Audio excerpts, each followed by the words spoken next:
Doctor Sambhajiraje R Patil 16 Erandol Parola Bhadgaon विधानसभा मतदारसंघ यांचा नियोजित 13 नोव्हेंबर 2024 रोजी प्रचार दौरा बालगाव सकाळी 8:30 वाजता, नंदगाव सकाळी 9:30 वाजता, टोळी खुर्द सकाळी 10 वाजता, जवखेडा बुद्रुक सकाळी 10:45 पिंपळकोटा खुर्द सकाळी 11:30 वाजता, पिंपळकोटा बुद्रुक दुपारी 12:15 वाजता, पिंपरी 2 दुपारी 1 वाजता, विश्रांती वेळ दुपारी 1:30 ते 3, नागदुर्ली इथं दुपारी 3 वाजता, खेडगाव तांडा दुपारी 4 वाजता, खडके 4:50 बामणे सायंकाळी 6 वाजता, निपाणे सायंकाळी 7 वाजता, आनंदनगर तांडा सायंकाळी 8 वाजता।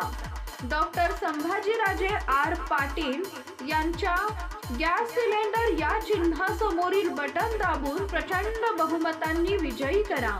मतदान बुधवार दिनांक 20 नोव्हेंबर 2024 रोजी सकाळी 7 ते संध्याकाळी 6 वाजेपर्यंत। पारोळा भडगाव विधानसभा निवडणूक 2024 महाविकास आघाडीचे अधिकृत उमेदवार अण्णासाहेब डॉक्टर सतीश भास्करराव पाटील यांच्या स्मरणार्थ संसदरत्न अमोलजी कोल्हे यांची स्वाभिमानी सभा दिनांक 14 नोव्हेंबर 2024 रोजी दुपारी 3 वाजता।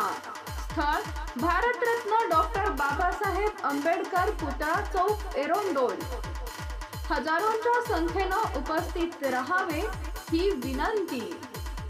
अण्णासाहेब डॉक्टर सतीश भास्करराव पाटील यांना तुतारी वाजवणारा माणूस या चिन्हासमोरील बटन दाबून प्रचंड बहुमतांनी विजयी करा।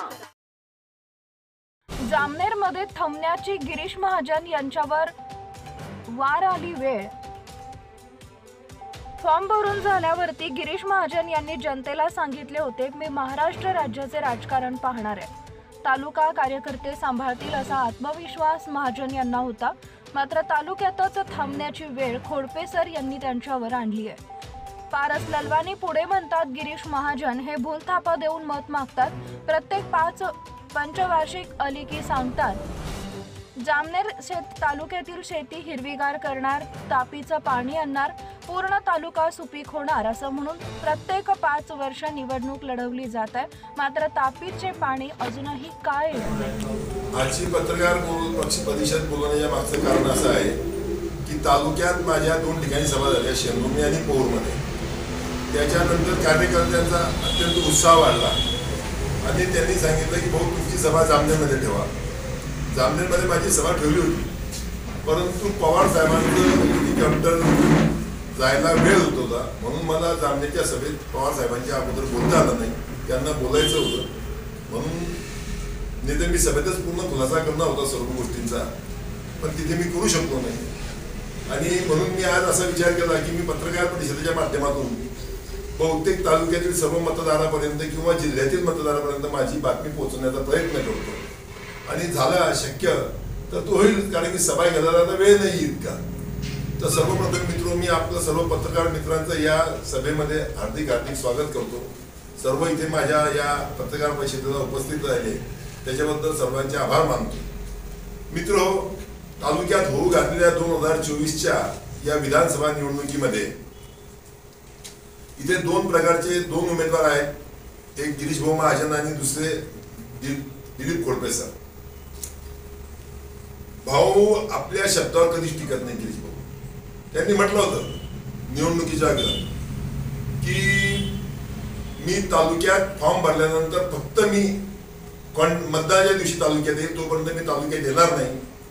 आणि मुंबईच्या पक्ष सोहळ्यामध्ये घोषणा झाली होती की गिरीश भाऊ आम्ही तुम्हाला 1 लाख मतांनी विजयी करू, फडणवीस साहेबांच्या समोर ती घोषणा झाली, आणि तुम्ही तालुक्यात फिरायचं नाही, ही तालुक्याची जबाबदारी आमची आहे, तुम्ही आता महाराष्ट्राच्या नेते आहे आणि तुम्ही महाराष्ट्रात महाराष्ट्र समावा, अशी मी मुंबईची पत्रकार परिषद आणि Subscribe now and press the bell icon. Never miss an update.